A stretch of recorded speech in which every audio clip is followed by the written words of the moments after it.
Betulkah gurun adalah Lombok?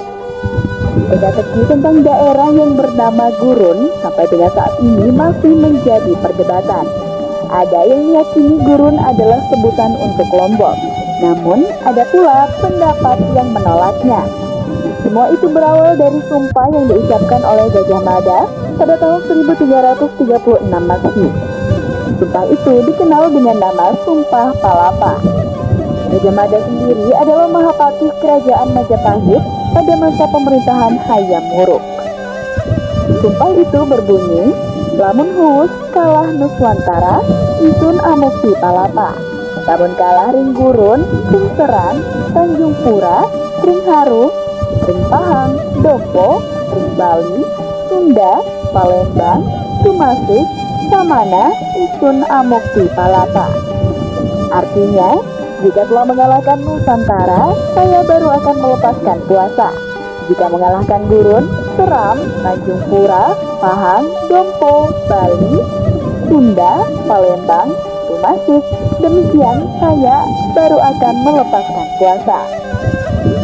Setelah mengucapkan sumpahnya, Gajah Mada berusaha merealisasikan sumpahnya itu dengan ekspedisi ke berbagai wilayah di Nusantara. Slamet Muljana dalam buku Menuju Puncak Kemegahan Sejarah Kerajaan Majapahit menafsirkan Gurun sebagai Lombok, sedangkan beberapa ahli sejarah dari Universitas Udayana Bali seperti Profesor Iwayan Ardika MA menyebut Gurun adalah Nusa Penida. Hal itu ia dasarkan pada isi prasasti Belanjong.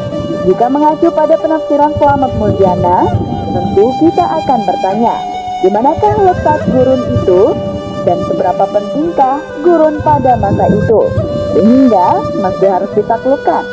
Memori kolektif orang Sasak tidak mengenal kata Gurun, dan di beberapa literatur tua Lombok pun tidak ditemukan kata Gurun. Artinya apa? Klaim Lombok sebagai Gurun patut disangsikan. Hanya saja, di ujung timur Pulau Lombok, tepatnya di Desa Pogading Timur, ditemukan sebuah wilayah yang bernama Gegurun. Apakah ini Gurun yang dimaksud? Entahlah, sepertinya butuh penelitian lanjutan.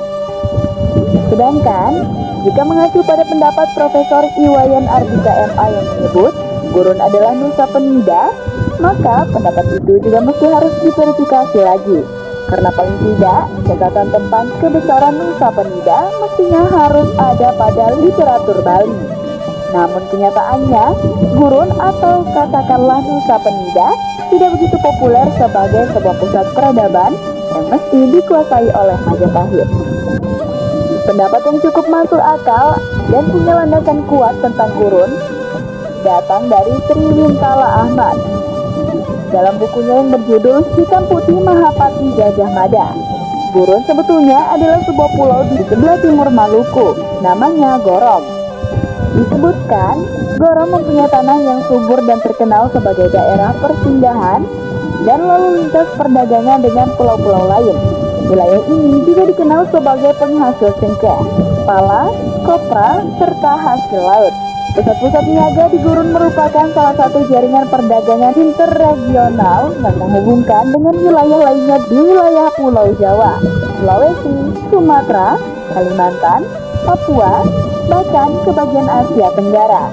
Kepulauan Maluku sebagai pusat produksi rempah-rempah terutama cengkeh dan pala pada masanya menjadi tujuan utama pedagang-pedagang Arab dan Cina. Atas dasar itulah, sangat wajar jika Gajah Mada melirik Gurun untuk ditaklukkan. Kalau sahabat Infonusa punya pendapat sendiri tidak mengenai Gurun?